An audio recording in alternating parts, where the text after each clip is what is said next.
News first channel ವೀಕ್ಷಕರಿಗೆ ಭವಿಷ್ಯ ಈ ದಿನ ಕಾರ್ಯಕ್ರಮಕ್ಕೆ ಸ್ವಾಗತ.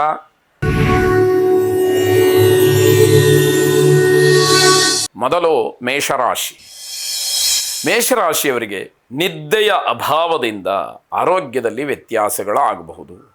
ನಿದ್ದೆ ಸಾಕಾಗೋದಿಲ್ಲ, ತುಂಬ ಶ್ರಮಪಟ್ಟು ಕೆಲಸವನ್ನು ಮಾಡಿರ್ತೀರಿ, ಶಾರೀರಿಕವಾಗಿ ಆಯಾಸವಾಗಿರುತ್ತೆ. ಅದಕ್ಕೆ ತಕ್ಕಷ್ಟು ವಿಶ್ರಾಂತಿಯನ್ನು ಪಡ್ಕೊಳ್ಳೋದಕ್ಕೆ ನಿಮಗೆ ಅವಕಾಶಗಳಾಗಿಲ್ಲದೆ ಇರಬಹುದು. ನಿದ್ದೆ ಯಾವಾಗ ಸರಿಯಾಗೋದಿಲ್ಲ ಆಗ ನಾವು ಸರಿಯಾಗಿ ಕೆಲಸ ಮಾಡೋದಕ್ಕೆ ಕಷ್ಟ ಆಗತ್ತೆ. ನಿದ್ದೆಗೆಟ್ಟಿಯೋ ಬುದ್ಧಿಗೆಟ್ಟಿಯೋ ಅಂತ ಹೇಳಿ ಒಂದು ಪ್ರಸಿದ್ಧವಾದಂತಹ ಮಾತು. ಅಂದರೆ ಯಾವಾಗ ನಿದ್ದೆ ಕಡಿಮೆ ಆಗತ್ತೆ, ಬುದ್ಧಿ ಸರಿಯಾಗಿ ಕೆಲಸ ಮಾಡೋದಿಲ್ಲ ಅನ್ನುವಂತಹ ಅರ್ಥ. ಸರಿಯಾದಂತಹ ವಿಶ್ರಾಂತಿಯ ಅಗತ್ಯತೆ ಇರುತ್ತೆ. ಸಮಯವನ್ನು ನೋಡಿಕೊಂಡು ಬೇರೆ ಕೆಲಸಗಳಿಗೆ ತೊಂದರೆ ಆಗದೇ ಇರುವ ಹಾಗೆ, ಕರ್ತವ್ಯಕ್ಕೆ ಲೋಪ ಆಗದೇ ಇರುವ ಹಾಗೆ ಸರಿಯಾಗಿ ವಿಶ್ರಾಂತಿಯನ್ನು ಮಾಡಿ ಮಾನಸಿಕವಾಗಿ ದೃಢವಾಗಿರಬೇಕಾದಂಥದ್ದಾಗುತ್ತೆ. ಆರ್ಥಿಕವಾದಂತಹ ಸಮಸ್ಯೆಗಳನ್ನು ಎದುರಿಸೋದಕ್ಕೆ ಪರಿಪೂರ್ಣವಾದಂತಹ ಶಕ್ತಿ ಇರುತ್ತೆ.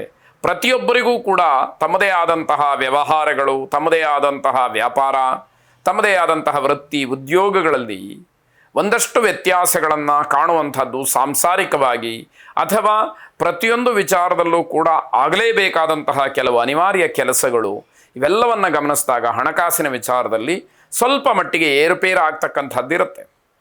ಅವರವರ ಯೋಗ್ಯತೆಗನುಸಾರವಾಗಿ ಅದೇ ವಿಚಾರವೇ ದೊಡ್ಡದಾಗಿ ಕಾಣುವಂಥದ್ದಿರುತ್ತೆ. ಆದರೆ ಅದನ್ನು ನಿಭಾಯಿಸ್ತಕ್ಕಂತಹ ಶಕ್ತಿ, ಸಾಮರ್ಥ್ಯ ಈ ದಿವಸ ನಿಮಗೆ ಪರಿಪೂರ್ಣವಾಗಿ ಇರುತ್ತೆ ಅನ್ನುವಂಥದ್ದು ಸಮಾಧಾನಕರವಾದಂಥದ್ದು. ಆಹಾರದ ವಿಚಾರದಲ್ಲಿ ಸ್ವಲ್ಪ ಗಮನ ಇರಲಿ. ಅಗ್ನಿದೇವತಾ ಶಕ್ತಿಯನ್ನು ಪ್ರಾರ್ಥನೆ ಮಾಡಿ.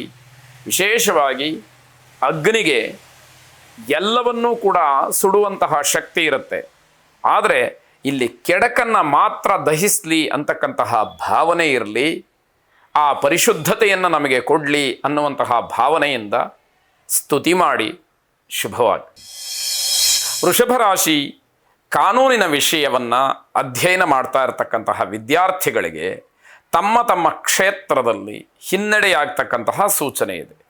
ಮಕ್ಕಳ ಭವಿಷ್ಯದ ದೃಷ್ಟಿಯಿಂದ ಹಣವನ್ನು ಹೂಡಿಕೆ ಮಾಡೋದಕ್ಕೆ ನೀವು ಸಾಲ ಮಾಡ್ತೀರಿ.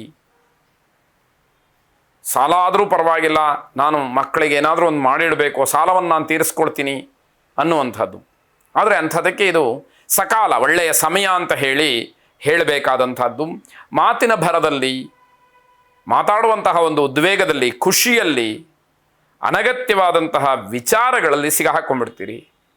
ಯಾಕೆ ಅಂತಂದರೆ ನಿಮ್ಮ ಬಾಯಿಂದ ಮಾತು ಬಂದಾಗ ಸತ್ಯ ಅನ್ನುವಂಥದ್ದಾಗ್ಬಿಡುತ್ತೆ. ಅದು ಜನಕ್ಕೆ ಬೇಕಾಗಿರುವಂತಹ ವಿಷಯವಾಗಿ ಅದರಲ್ಲಿ ನಿಮ್ಮನ್ನು ಹಿಡ್ಕೊಳ್ಳುವಂತಹ ಸಾಧ್ಯತೆ ಇರುತ್ತೆ. ಸಾಯಂಕಾಲದ ವೇಳೆಗೆ ಮಾತೆಯರಿಗೆ ಎದೆನೋವು ಕಾಣಿಸ್ಕೊಳ್ಬಹುದು. ಸ್ವಲ್ಪ ಎಚ್ಚರಿಕೆಯನ್ನು ವಹಿಸಿ ರುದ್ರ ಮಂತ್ರವನ್ನು ಶ್ರವಣ ಮಾಡಿ ಆ ಸಾಕ್ಷಾತ್ ಪರಮೇಶ್ವರ ನಿಮಗಿರ್ತಕ್ಕಂತಹ ಗೊಂದಲಗಳನ್ನೆಲ್ಲ ದೂರ ಮಾಡಲಿ. ಸರಿಯಾದಂತಹ ವಿವೇಚನಾ ಶಕ್ತಿಯನ್ನು ಮತ್ತಷ್ಟು ಹೆಚ್ಚು ಮಾಡಲಿ. ಶುಭವಾಗಿ. ಮಿಥುನ ರಾಶಿ, ಪ್ರಯಾಣವನ್ನು ಮಾಡುವಾಗ, ಮೋಜು ಮಸ್ತಿಗೋಸ್ಕರವಾಗಿ ಪ್ರವಾಸಕ್ಕೆ ಹೋದಾಗ ಎಚ್ಚರಿಕೆ ಇರಲಿ. ಪ್ರಯಾಣದಿಂದ ತೊಂದರೆ ಇದೆ ಸೂಚನೆ. ಎಚ್ಚರಿಕೆಯನ್ನು ವಹಿಸಿದಾಗ ಆಗುವಂತಹ ಅನಾಹುತಗಳನ್ನು, ಅವಘಡಗಳನ್ನು ತಪ್ಪಿಸಲಿಕ್ಕೆ ಸಾಧ್ಯತೆಗಳು ಹೆಚ್ಚಾಗಿರತಕ್ಕಂಥದ್ದು. ಇದಕ್ಕೂ ಮೀರಿ ಏನಾದರೂ ಆಯಿತು ಅಂತಂದರೆ ಅದು ವಿಧಿ ಅನ್ನುವಂಥದ್ದು ನಮಗೆಲ್ಲ ಗೊತ್ತೇ ಇದೆ. ಖಾಸಗಿ ಉದ್ಯೋಗ ಮಾಡ್ತಕ್ಕಂಥವ್ರಿಗೆ ನೌಕರಿಯ ವಿಚಾರದಲ್ಲಿ ಸ್ವಲ್ಪ ಭಯವಿದೆ. ನಾಳೆ ಬೆಳಗ್ಗೆ ನಾನು ಕೆಲಸಕ್ಕೆ ಹೋಗಬೇಕಾದ್ರೆ ನನಗೆ ಏನು ಸಂದೇಶ ಬಂದಿರುತ್ತೋ, ಯಾವ ಮೆಸೇಜ್ ನನ್ನ ಕೆಲಸಕ್ಕೆ ಬೇಡ ಅಂತ ಹೇಳಬಹುದೇನೋ ಅನ್ನುವ ಆತಂಕದಲ್ಲಿ ಈ ದಿವಸವನ್ನು ಕಳೀತೀರಿ. ಆದರೆ ನಿಮ್ಮ ಗ್ರಹಗತಿ ಚೆನ್ನಾಗಿರೋದ್ರಿಂದ ಅದು ಕೇವಲ ಮಾನಸಿಕವಾದಂತಹ ಭಯವಷ್ಟೇ. ಯಾವುದೇ ರೀತಿಯ ತೊಂದರೆಗಳು ಆಗದೇ ಇರುವ ಹಾಗೆ ನಿಮ್ಮನ್ನು ಕಾಪಾಡ್ತಕ್ಕಂತಹ ಒಂದು ಶಕ್ತಿಯಲ್ಲಿ ಕೆಲಸ ಮಾಡುತ್ತೆ ಅಂತ ಅರ್ಥ. ಹಗುರವಾಗಿ ಮಾತಾಡೋದ್ರಿಂದ ನಿಮ್ಮ ಗೌರವವನ್ನು ಕಡಿಮೆ ಮಾಡ್ಕೊಳ್ತೀರಿ. ಮಾತಾಡುವಾಗ ಒಂದು ತೂಕ ಇರಬೇಕು. ಯಾರ ಜೊತೆಯಲ್ಲಿ ಮಾತಾಡ್ತಾ ಇದ್ದೀವಿ ಅನ್ನೋದು ಬಹಳ ಮುಖ್ಯವಾಗುತ್ತೆ. ತಂದೆ ತಾಯಿಗಳ ಜೊತೆಯಲ್ಲಿ ಮಾತಾಡುವಾಗ, ಸ್ನೇಹಿತರ ಜೊತೆಯಲ್ಲಿ ಮಾತಾಡುವಾಗ, ಮೇಲಧಿಕಾರಿಗಳ ಜೊತೆಯಲ್ಲಿ ಮಾತಾಡುವಾಗ, ಒಬ್ಬ ವಿದ್ಯಾವಂತರ ಜೊತೆಯಲ್ಲಿ ಮಾತಾಡುವಾಗ, ಗುರು ಹಿರಿಯರ ಸ್ಥಾನದಲ್ಲಿರ್ತಕ್ಕಂಥವ್ರ ಜೊತೆಯಲ್ಲಿ ಮಾತಾಡುವಾಗ ಹೇಗೆಲ್ಲ ವರ್ತಿಸಬೇಕು ಆಯಾ ಸಂದರ್ಭಕ್ಕನುಗುಣವಾಗಿ ನಮ್ಮ ಗೌರವವನ್ನು ಕಾಪಾಡಿಕೊಂಡು ನಾವು ಮಾತನ್ನು ಆಡಬೇಕು. ಆಗ ಮಾತ್ರ ನಮ್ಮ ಮಾತಿಗೆ ಬೆಲೆ ಗೌರವ ಅಂತಕ್ಕಂಥದ್ದಿರುತ್ತೆ. ಇಲ್ಲದೇ ಇದ್ದರೆ ನಮ್ಮನ್ನು ಬಹಳ ತುಚ್ಛವಾಗಿ ಕಾಣ್ತಕ್ಕಂಥದ್ದಾಗತ್ತೆ. ಮಾತನ್ನು ನಾವು ಯಾವ ರೀತಿ ಆಡ್ತೀವಿ ಅನ್ನೋದ್ರ ಮೇಲೆ ನಮ್ಮ ಸ್ಥಾನ ಮಾನ ಗೌರವಗಳೆಲ್ಲ ನಿರ್ಧಾರವಾಗುವಂತಹ ಸಾಧ್ಯತೆಗಳು ಹೆಚ್ಚಾಗಿರುತ್ತೆ. ವಚನೇಕಾ ದರಿದ್ರತಾ ಅಂತ ಶಾಸ್ತ್ರ ಹೇಳುತ್ತೆ. ಮಾತಿಗೇನು ಕೊರತೆ ಏನು, ಆದರೆ ಆಡುವಂತಹ ಮಾತು ಬಹಳ ಶುದ್ಧವಾಗಿ ಸ್ಪಷ್ಟವಾಗಿ ಬೇರೆಯವರಿಗೆ ನೋವಾಗದೇ ಇರುವಂತಹ ರೀತಿಯಲ್ಲಿ ಇರಬೇಕು ಅಂತಕ್ಕಂಥದ್ದು ಅತಿ ಮುಖ್ಯವಾಗುತ್ತೆ. ಇದನ್ನು ಗಮನಿಸಬೇಕಾದಂಥದ್ದು. ಬಹಳ ದಿವಸದಿಂದ ಮದುವೆಗೋಸ್ಕರವಾಗಿ ಕಾಯ್ತಾ ಇದ್ದಂತಹ ಪ್ರೇಮಿಗಳು ತಮ್ಮ ವಿಚಾರವನ್ನು, ಪ್ರೇಮದ ವಿಚಾರವನ್ನು ತಿಳಿಸುವುದಕ್ಕೆ ಬಹಳ ಉತ್ತಮವಾದಂತಹ ದಿವಸ ಇದು. ಹೊಸ ಕೆಲಸಗಳಿಗೆ, ಹೊಸ ಜೀವನಕ್ಕೆ ಏನೋ ನಾಂದಿಯನ್ನು ಬರಿತೀನಿ, ಮುನ್ನುಡಿಯನ್ನು ಬರಿತೀನಿ ಅನ್ನುವಂಥವ್ರಿಗೂ ಕೂಡ ಇದು ಉತ್ತಮವಾದಂತಹ ಕಾಲ. ಎಲ್ಲವನ್ನು ಗಮನಿಸಿಕೊಂಡು ಸರಿಯಾದಂತಹ ತೀರ್ಮಾನವನ್ನು ಮಾಡಿ ಶುಭಕ್ಕೆ ಸೂಚನೆಗಳು ಹೆಚ್ಚಾಗಿ ಕಾಣ್ತಾ ಇದೆ. ನಿಮ್ಮ ಮಾತಿನ ಬಗ್ಗೆ ಮಾತ್ರ ಹಿಡ್ತಾ ಇರಬೇಕು. ಮಾತನ್ನು ತಪ್ಪಿದರೆ, ಮಾತಿನಲ್ಲಿ ವ್ಯತ್ಯಾಸವನ್ನು ಮಾಡಿಕೊಂಡ್ರೆ, ಸುಳ್ಳನ್ನು ಹೇಳಿದರೆ ತೊಂದರೆ ಖಂಡಿತವಾಗಿ ಇದ್ದೇ ಇದೆ. ಗೋಮಾತೆಯನ್ನು ಪೂಜೆ ಮಾಡಿ ಪ್ರಾರ್ಥನೆ ಮಾಡಿ ಶುಭವಾಗಿ. ಕರ್ಕಾಟಕ ರಾಶಿ ಹಿರಿಯರಿಗೆ ಮತ್ತು ಮಕ್ಕಳಿಗೆ ಇಬ್ಬರಿಗೂ ಕೂಡ ಮಾನಸಿಕವಾದಂತಹ ಸಮಾಧಾನ ಇಲ್ಲದೇ ಇರತಕ್ಕಂತಹ ದಿವಸ. ದೊಡ್ಡವರು ಯೋಚನೆ ಮಾಡ್ತಾರೆ, ಮನೆಯಲ್ಲಿ ಯಾಕೋ ವಾತಾವರಣ ಸರಿ ಇಲ್ಲ, ಮಕ್ಕಳು ಮೊಮ್ಮಕ್ಕಳು ಯಾರೂ ಹೇಳಿದ್ದನ್ನು ಕೇಳ್ತಾ ಇಲ್ಲ ಅಂತ ಅವರ ಆಲೋಚನೆ, ಅವರ ಚಿಂತೆ. ನಮ್ಮ ಕಾಲದಲ್ಲಿ ಇದ್ದ ಹಾಗೆ ಇಲ್ಲ ಅಂತ ಅವರ ಆಲೋಚನೆಗಳು.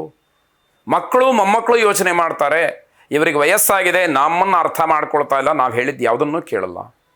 ಈ ರೀತಿಯ ಗೊಂದಲದಲ್ಲಿ ಇಡೀ ದಿವಸವನ್ನು ಕಳೀಬೇಕಾದಂತಹ ಪರಿಸ್ಥಿತಿ ಇರುತ್ತೆ. ಅಕ್ಕಪಕ್ಕದವರ ಜೊತೆಯಲ್ಲಿ ಜಗಳವಾಗ್ತಕ್ಕಂತಹ ಸಾಧ್ಯತೆ ಇದೆ. ಅದು ಬೇಡ.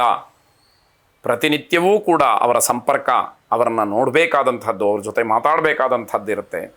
ಅಂತಹ ಅನಿವಾರ್ಯ ಇರಬೇಕಾದ್ರೆ ಯಾವುದೋ ಕ್ಷುಲ್ಲಕವಾದಂತಹ ಕಾರಣಕ್ಕೆ ಜಗಳ ಮಾಡ್ಕೊಳ್ತಕ್ಕಂಥದ್ದು ಒಳ್ಳೆಯದಲ್ಲ ಅಂತ ಹೇಳಿ ಅರ್ಥ. ಅಹಂಕಾರ ಬೇಡ ಅಂತ ಅರ್ಥ. ಹೊಂದ್ಕೊಂಡು ಹೋಗ್ತಕ್ಕಂಥದ್ದು ಬಹಳ ಮುಖ್ಯ. ನಾನೇ ಅನ್ನುವಂಥದ್ದು ಎಲ್ಲೂ ಕೂಡ ನಮಗೆ ಸ್ಥಾನ ಮಾನ ಗೌರವವನ್ನು ಕೊಡುವುದಿಲ್ಲ. ಅನಿವಾರ್ಯವಾಗಿ ಯಾರೋ 4 ಜನ ಒಪ್ಪಿಕೊಳ್ಳಬಹುದು ಅಷ್ಟೇ ಹೊರತು ಅವರೂ ಕೂಡ ಹಿಂದಿನಿಂದ ಏನೋ ಇಲ್ಲದೆ ಇರೋದೇ ಮಾತುಗಳನ್ನು ಆಡ್ತಾರೆ ಅನ್ನುವಂಥದ್ದನ್ನು ಗಮನಿಸ್ಕೊಳ್ಬೇಕಾಗತ್ತೆ. ಗಣಪತಿಯನ್ನು ವಿಶೇಷವಾಗಿ ಪ್ರಾರ್ಥನೆ ಮಾಡಿ ಆ ಮಹಾಗಣಪತಿಯ ಅನುಗ್ರಹ ನಿಮ್ಮನ್ನು ಸರ್ವತ್ರ ಕಾಪಾಡಲಿ, ರಕ್ಷಣೆಯನ್ನು ನೀಡಲಿ ಅಂತಕ್ಕಂಥದ್ದು ಶುಭವಾಗಿ.